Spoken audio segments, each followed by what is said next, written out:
നമസ്കാരം സാർ. നമസ്തേ. ഇപ്പോൾ പിണറായി വിജയൻ വിദേശത്ത് നിന്ന് എത്തിക്കഴിഞ്ഞാൽ കേരളം നേരിടുന്ന ഏറ്റവും പ്രധാനപ്പെട്ട പ്രശ്നം ഈ PM ശ്രീ പരിഹാരം ഉണ്ടാക്കുക എന്നതാണ്. PM ശ്രീയിൽ ഇനി എന്ത് പരിഹാരം വരാനാണ്? PM ശ്രീയിൽ ഒപ്പുവെച്ച് കഴിഞ്ഞിരിക്കുന്നു. ഇനിയിപ്പോൾ ആകെയുള്ളത് ഈ കലഹിച്ചുകൊണ്ടിരിക്കുന്ന വൃഥാ കലാപത്തിൽ ഏർപ്പെട്ടുകൊണ്ടിരിക്കുന്ന CPIയെ എങ്ങനെയെങ്കിലും ഒന്ന് തണുപ്പിച്ച് സമാധാനിപ്പിച്ചിരുത്താനേ സാധ്യതയുള്ളൂ. പക്ഷേ ഈ ഇഷ്യൂവിൽ വന്നിരിക്കുന്ന ഒരു പുതിയ ഡെവലപ്മെൻ്റ് എന്താണ് എന്ന് ചോദിച്ചാൽ, CPM ഒരിക്കൽ കൂടി ഒരു സമ്പൂർണമായി ഒരു വ്യക്തിയിലേക്ക് ചുരുങ്ങുന്നു എന്നൊരവസ്ഥ വന്നിട്ടുണ്ട്. ഇപ്പോൾ കേന്ദ്ര നേതൃത്വം ദുർബലമാവുന്നു, അവ്യക്തത, കേന്ദ്ര നേതൃത്വത്തിന് പ്രത്യേകിച്ചൊന്നും പറയാനില്ലാത്തൊരവസ്ഥ വരുന്നു, ബേബി അങ്ങേയറ്റം നിലപാട് പറയാൻ പറ്റാത്തൊരവസ്ഥയിലേക്ക് വരുന്നു, മുന്നണി ബന്ധങ്ങളിൽ ഒലച്ചിലുണ്ടാകുന്നു, മന്ത്രിസഭയിൽ ചർച്ച ചെയ്യാതെയാണ് ഒപ്പിട്ടത്. അപ്പോൾ PM ശ്രീയിൽ ഒപ്പുവെക്കാൻ തീരുമാനിക്കുന്ന ആരാണ്? ഇപ്പോഴത് ഇരുട്ടിലാണ്. ആരാണ് തീരുമാനിച്ചത്? ഒടുവിൽ അത് ചെന്ന് നിൽക്കുന്നത് പിണറായി വിജയൻ തീരുമാനിക്കുന്നു. ഒരു പക്ഷേ ശിവൻകുട്ടി കൂടി അറിഞ്ഞിരിക്കാം. അവിടെയാണ് കാര്യങ്ങൾ തീരുമാനിക്കുന്നത്. അങ്ങനെ വരുമ്പോൾ ആത്യന്തികമായി ഈ ക്യാബിനറ്റിൻ്റെ പിന്തുണ, ക്യാബിനറ്റിൽ വിയോജിപ്പ് രേഖപ്പെടുത്തിയതാണ് ക്യാബിനറ്റിൽ ചർച്ചയ്ക്ക് വന്നപ്പോൾ CPI മന്ത്രിമാർ, എന്നിട്ടും അതിന് വിരുദ്ധമായ തീരുമാനവുമായിട്ട് മുന്നോട്ട് പോകുന്നു, ഒപ്പുവെക്കുന്നു. ഇത് സംഭവിക്കുന്ന യഥാർത്ഥത്തിൽ നമ്മുടെ ഒരു ഈ ഗവൺമെൻറ്റിൻ്റെ സാധാരണ മര്യാദകൾ മുഴുവൻ അട്ടിമറിക്കപ്പെടുന്നു. പോട്ടെ, ഇതൊന്നുമില്ലെങ്കിൽ പാർട്ടിക്കാർ ഭരിക്കുമ്പോൾ, CPM ഭരിക്കുമ്പോൾ പാർട്ടി ഭരണമാണല്ലോ പ്രധാനം. പൊളിറ്റിക്കൽ സെക്രട്ടറി ഉണ്ട്, പാർട്ടിയുണ്ട്, പാർട്ടി സെക്രട്ടേറിയറ്റ് ഉണ്ട്, പാർട്ടി സംസ്ഥാന കമ്മിറ്റി ഉണ്ട്. വളരെ പ്രധാനപ്പെട്ടൊരു നയവ്യതിയാനം നയത്തിൽ, പ്രത്യേകിച്ച് ഇപ്പോൾ NEP വന്ന കാലം തൊട്ട്, ന്യൂ എഡ്യൂക്കേഷൻ പോളിസി 2021 വന്ന കാലം തൊട്ട് CPM ഇന്ത്യയിൽ നടത്തിക്കൊണ്ടിരിക്കുന്ന ക്യാമ്പയിൻ എല്ലാം അതിനെതിരാണ്. പൊടുന്നനെ ഒരു നയവ്യതിയാനം ഉണ്ടാകുമ്പോൾ അത് ഏത് പോളിസി മേക്കേഴ്സാണ് തീരുമാനിച്ചത്? പ്രധാനപ്പെട്ട ചോദ്യമാണല്ലോ. പിണറായി വിജയൻ നേരിടുമ്പോൾ CPIയെ അവർക്ക് മയക്കിയെടുക്കാനും തോൽപ്പിക്കാനും പരാജയപ്പെടുത്താനും ഒക്കെ എളുപ്പമായിരിക്കും. പക്ഷേ അന്തിമമായി CPMൽ നയം തീരുമാനിക്കുന്നത് ആരാണ് എന്ന ചോദ്യം നമ്മുടെ മുമ്പിലുണ്ട്. അപ്പോൾ എൻ്റെ മുന്നിലുള്ള ചോദ്യം എന്ന് പറയുന്നത്, ഒരർത്ഥഫലിതമാണെങ്കിലും പിണറായി വിജയൻ ഇനി BJPയിലേക്ക് പോകും, RSSൻ്റെ ഭാഗമായി നിൽക്കുമോ എന്നുള്ളതാണ്. അവിടം വരെ എത്തിയിരിക്കുന്നു, മധ്യവഴിയിൽ പകുതി വരെ എത്തിയിരിക്കുന്നു എന്ന് വേണമെങ്കിൽ നമുക്ക് ഈ ഒരു ഇൻകിടിയിലോട് കൂടി, അതായത് ഇപ്പോൾ നടപ്പായി കഴിഞ്ഞിരിക്കുന്നു കേരളത്തിൽ. NEP PM ശ്രീയും കേരളത്തിൽ നടപ്പായി കഴിഞ്ഞിരിക്കുന്നു എന്ന് തന്നെയാണ് പൊതുവിദ്യാഭ്യാസ സെക്രട്ടറി ഡൽഹിയിൽ പോയി ആരും അറിയാതെ വകുപ്പ് മന്ത്രി ശിവൻകുട്ടി പോലും അറിയാതെ അവിടെ ഒപ്പുവെച്ചപ്പോൾ ഉണ്ടായിട്ടുള്ളത്. അപ്പം ഞാനൊന്ന് അതിലേക്ക് വരുന്നതിന് മുമ്പ് ഞാൻ മാഷൊരു സർവ്വവിജ്ഞാനകോശം, ചലിക്കുന്ന സർവ്വവിജ്ഞാനകോശമായതുകൊണ്ട് ഞാൻ ചോദിക്കുകയാണ്, പലൻഡീൻ എന്ന് പറയുന്ന ഒന്നിനെക്കുറിച്ച് മാഷി കേട്ടിട്ടുണ്ടോ? പലൻഡീൻ. ഈ പലൻഡീൻ എന്ന് പറയുന്ന സാധനം മായക്കണ്ണാടി എന്ന ആ വാക്കിൻ്റെ അർത്ഥം. ഈ മായക്കണ്ണാടി എന്ന് പറഞ്ഞാൽ ആ പഴയ മായക്കണ്ണാടിയല്ല, അമേരിക്കയിലെ കാലിഫോർണിയ സ്റ്റേറ്റിലെ ഉള്ള നമ്മുടെ സൈബർ വാലിയിലെ ഒരു സ്ഥാപനത്തിൻ്റെ പേരാണ് പലൻഡീൻ. ആ പലൻഡീൻ എന്ന് പറയുന്ന സോഫ്റ്റ്വെയർ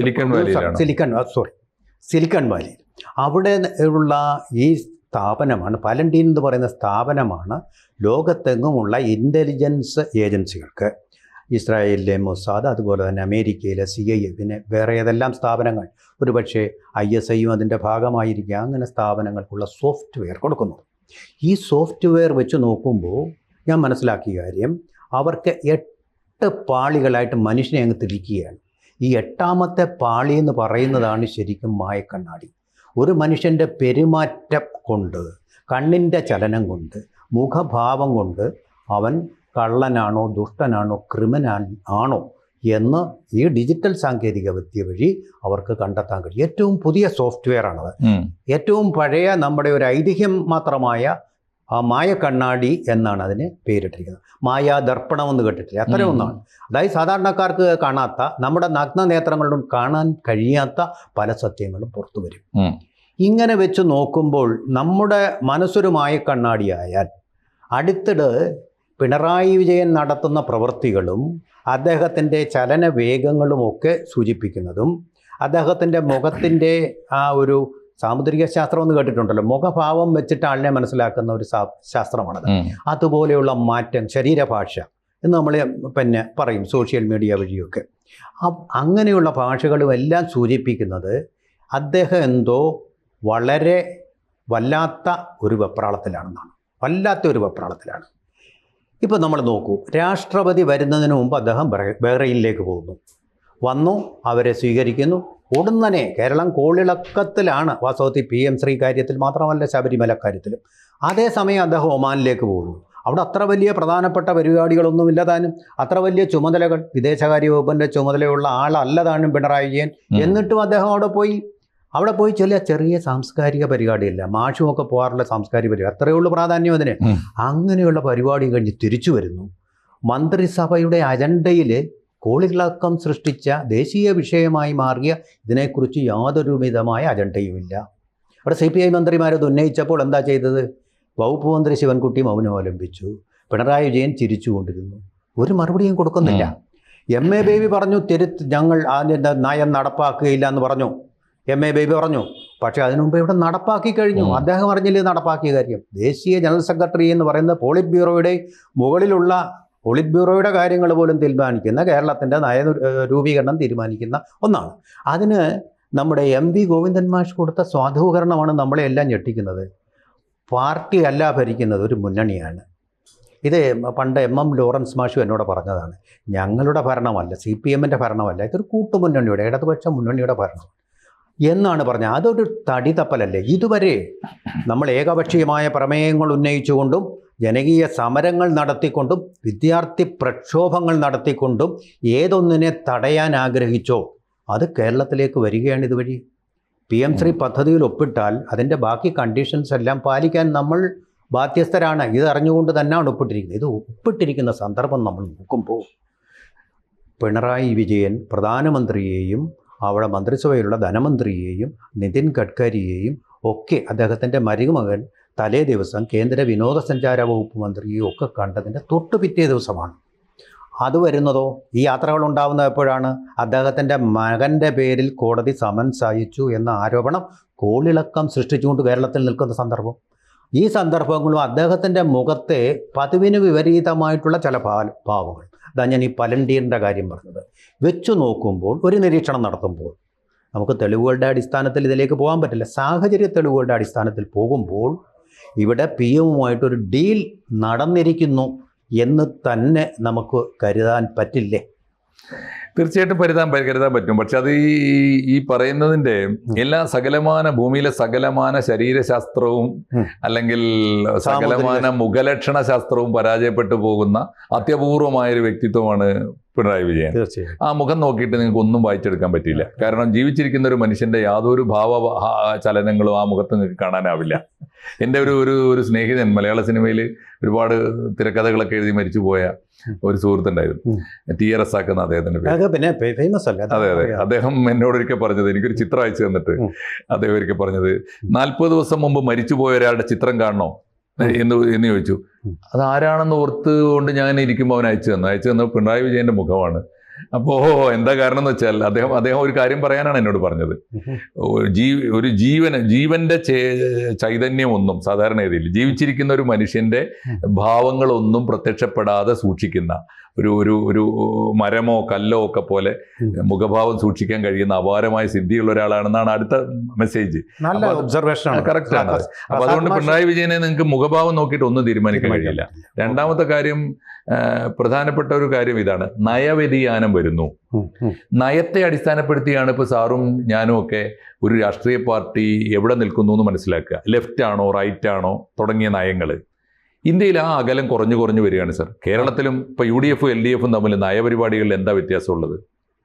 ഇടതും വലതും തമ്മിലുള്ള അതിർത്തി മാഞ്ഞു പോകുന്നു എന്ന് പണ്ട് MN വിജയൻ മാഷൊക്കെ പറഞ്ഞിട്ടുണ്ട്. ആൾ ഇന്ത്യ തലത്തിൽ ഇപ്പോൾ എന്താ വലതുപക്ഷ പാർട്ടി ഇടതുപക്ഷ പാർട്ടി എന്ന് വിളിക്കുന്നത്? ഇപ്പോൾ BJP വലതുപക്ഷമാണ്, ഇപ്പോൾ ഇടതുപക്ഷ പാർട്ടികൾ ഏതാണ് നമുക്കറിയാം. പക്ഷെ സ്വഭാവത്തിലും നയപരിപാടികളിലും എവിടെയാണ് വ്യത്യാസം? അവർ തമ്മിലുള്ള അകലവും കുറഞ്ഞു വരികയല്ലേ.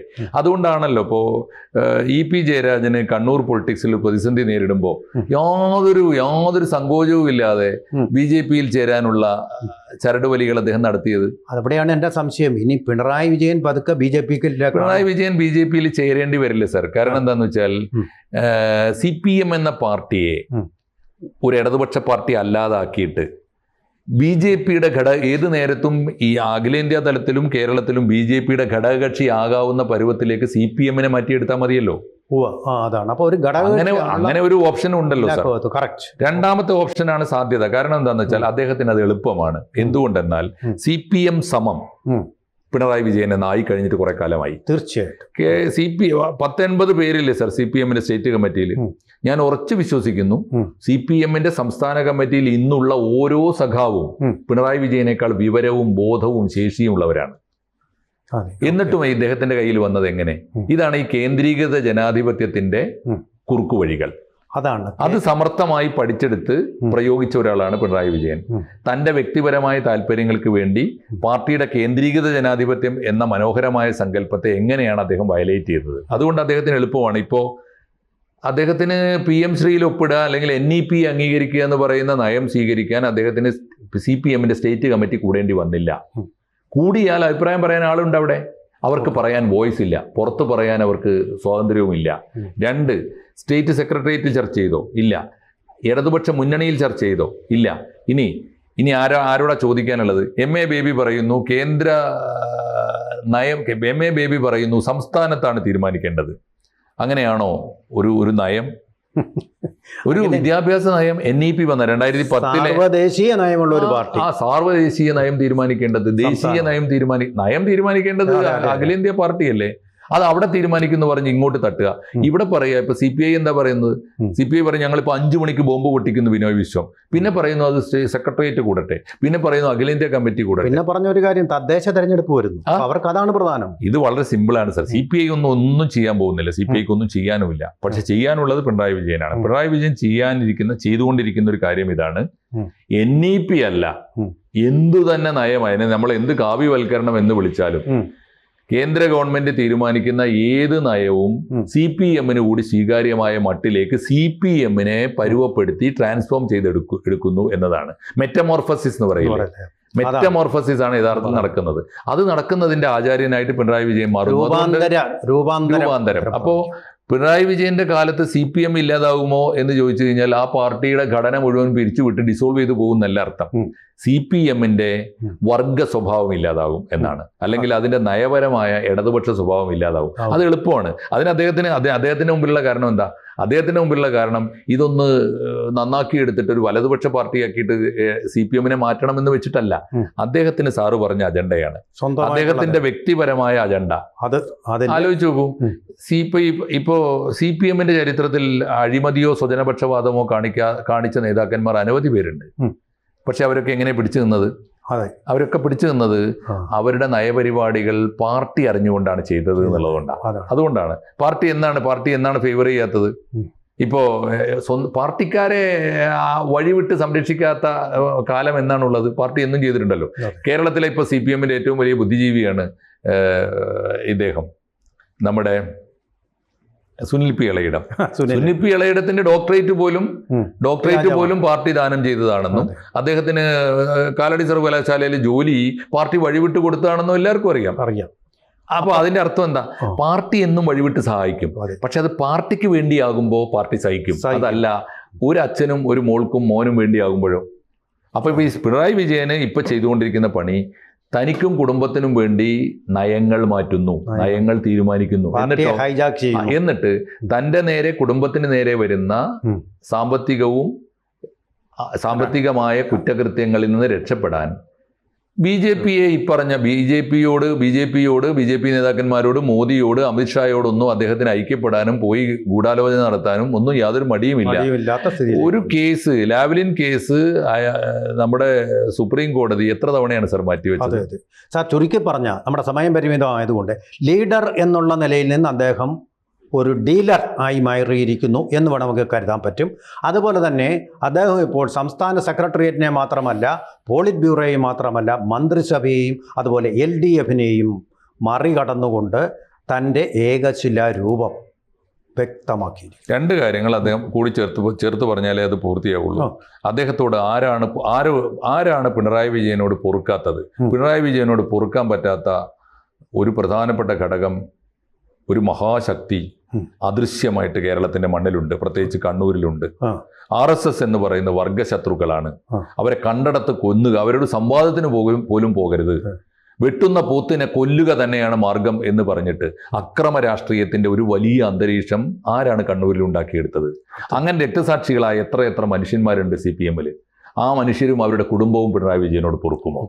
ഈ ഡീല് പിണറായി വിജയനും കുടുംബത്തിനും വേണ്ടിയാണെങ്കിൽ 100 കണക്കിന് രക്തസാക്ഷികളുടെ കുടുംബങ്ങൾ പിണറായി വിജയനോട് കണക്ക് ചോദിക്കുകയില്ലേ? മാപ്പ് കൊടുക്കില്ല അവര്. അപ്പോൾ MN വിജയനും VS-ഉം ഒക്കെ പണ്ട് പറഞ്ഞിരുന്ന കാര്യങ്ങൾ ഇന്ന് നമ്മൾ സത്യമായിട്ട് കണ്ടുകൊണ്ടേയിരിക്കുന്നു. യെസ്. കൂടുതൽ വാർത്തകളും വിശേഷങ്ങളും നിങ്ങളിലേക്ക് എത്താൻ ABC മലയാളം സബ്സ്ക്രൈബ് ചെയ്യുക, ബെൽ ബട്ടണും അമർത്തുക.